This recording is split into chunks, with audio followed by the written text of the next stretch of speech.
Buenos días. En la sesión de hoy vamos a abordar uno de los conceptos quizá más determinantes y sin duda más complejos de toda la historia de la filosofía, el concepto de libertad. Nuestro propósito es realizar un análisis con el rigor que merece, como si nos encontrásemos de hecho en un aula universitaria, para desentrañar juntos las distintas capas, las múltiples facetas que conforman esta idea tan fundamental para la condición humana. Bien, pues la pregunta que va a articular toda nuestra exposición es, en apariencia, muy sencilla. ¿Qué significa verdaderamente ser libre? Verán, en la vida cotidiana tendemos a identificar la libertad casi de forma automática con la capacidad de hacer lo que nos apetece en cada momento. Sin embargo, como vamos a tener ocasión de comprobar, esta noción tan extendida apenas roza la superficie de un concepto muchísimo más profundo, más rico y lleno de matices filosóficos.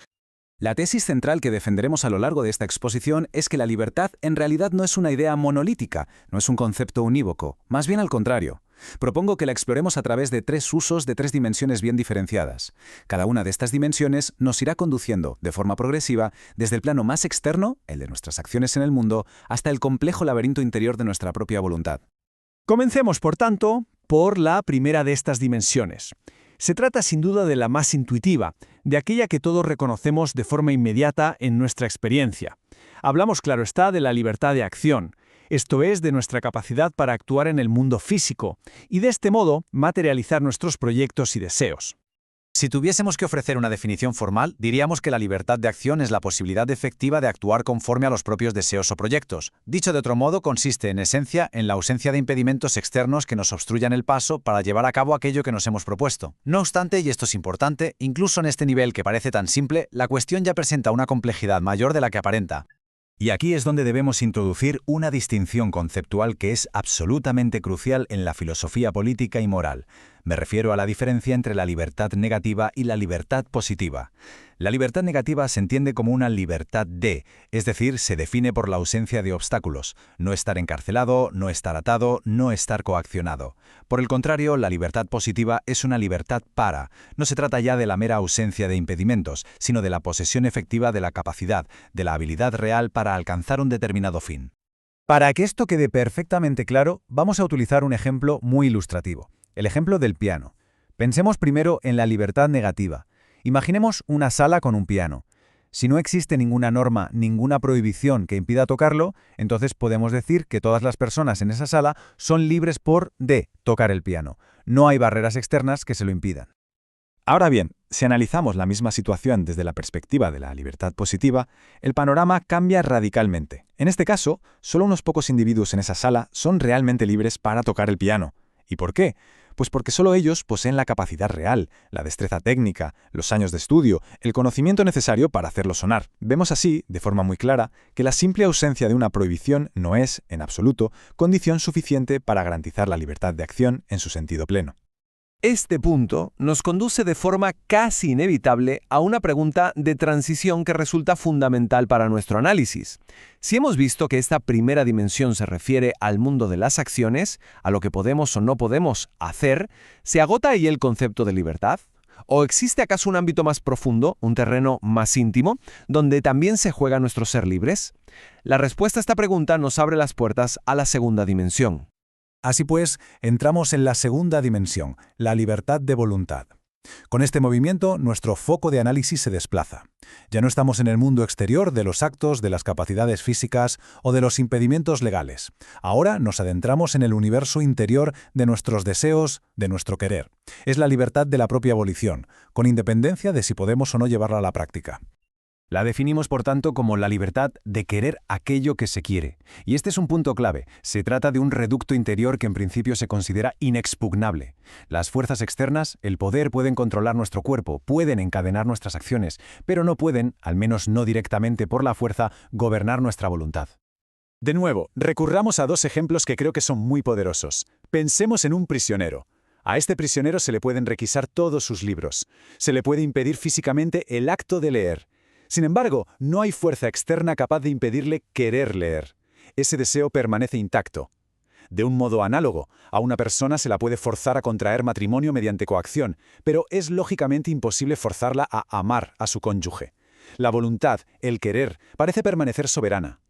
Esta frase, que bien podría pronunciar el protagonista de una tragedia, resume a la perfección la esencia de esta segunda dimensión de la libertad, la existencia de un núcleo de autonomía interior, de un querer irreductible que se resiste a la compulsión externa. El acto de querer se nos revela aquí como un acto fundamentalmente soberano. Y justo en este punto, nuestra exploración filosófica debe dar un paso más, volverse todavía más introspectiva. ¿Debemos concebir nuestra voluntad como un bloque monolítico, como una fuerza única y coherente? ¿O acaso no experimentamos con frecuencia una suerte de lucha dentro de nosotros mismos, un conflicto, una tensión entre nuestros propios deseos? Esta pregunta, como ven, nos sitúa en el umbral de la dimensión más profunda y sin duda más compleja de la libertad. Llegamos de este modo al que considero el núcleo de nuestro análisis, la tercera dimensión, la de la voluntad dividida. Lo que ocurre en este nivel es fascinante, porque el conflicto ya no se da entre unas fuerzas externas y nuestra voluntad, como ocurría antes, sino que el conflicto es de nuestra voluntad, contra sí misma. Es una guerra civil interior. La definición de esta dimensión es deliberadamente paradójica y requiere por tanto una reflexión muy cuidadosa. Atiendan. Es la libertad de querer lo que no queremos y de no querer lo que de hecho sí queremos. A primera vista parece un trabalenguas, pero en realidad describe con una precisión asombrosa una tensión interna que es fundamental en la experiencia humana. Para poder desentrañar esta paradoja, vamos a analizar un caso de estudio, un ejemplo que resulta extraordinariamente claro. Imaginemos a una persona que una noche en una calle oscura y solitaria es testigo de cómo alguien está siendo agredido. Analicemos la estructura de este conflicto interno paso a paso. En primer lugar, tenemos el deseo inmediato, el deseo primario. Es el instinto de conservación, el miedo, que le grita que huya para ponerse a salvo. Quiere escapar. Pero atención, simultáneamente, en un segundo nivel reflexivo aparece un deseo de orden superior. Esta persona no quiere ser un cobarde, desearía querer ayudar, desearía tener el coraje para intervenir. Este es el punto crucial, ¿lo ven? El conflicto no es entre un deseo y una norma externa, como debes ayudar, sino entre dos órdenes de deseos internos. Se trata de una lucha entre lo que uno quiere hacer en este instante y lo que a uno le gustaría querer hacer para ser la persona que realmente aspira a ser.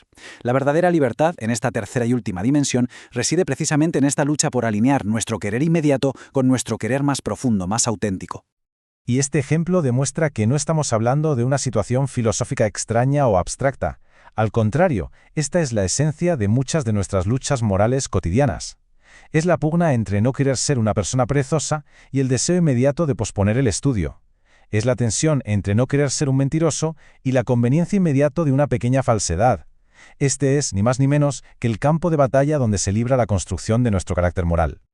Bien, pues tras haber explorado estas tres dimensiones, cada una de ellas más interna, más íntima que la anterior, ha llegado el momento de realizar una síntesis de lo aprendido. Vamos a intentar obtener una visión de conjunto, una panorámica completa del concepto de libertad. Este esquema nos ofrece un resumen muy claro de nuestro recorrido. Primero, la libertad de acción, el nivel externo, que hemos ejemplificado con la capacidad real o no de tocar el piano. Segundo, la libertad de voluntad, el reducto interno, simbolizada por la inquebrantable resiliencia del deseo de leer del prisionero. Y finalmente, en el núcleo, la voluntad dividida, el conflicto más íntimo y definitorio, que hemos representado a través del profundo dilema moral del testigo en la calle.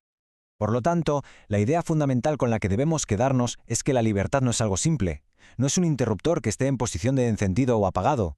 Es más bien una experiencia humana profundamente estratificada, un viaje conceptual que parte del mundo exterior de las acciones y culmina en la complejísima arquitectura de nuestros deseos más íntimos, que como hemos visto, a menudo resultan ser contradictorios.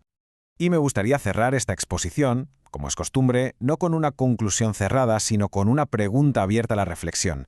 Ahora que comprendemos estas tres dimensiones, este viaje desde la acción externa hasta la lucha interna, ¿cuál de ellas representa el mayor desafío para el ser humano? ¿Dónde reside la verdadera, la más ardua dificultad de ser libre? La respuesta, me temo, no es tan sencilla como podría parecer a primera vista. Muchas gracias.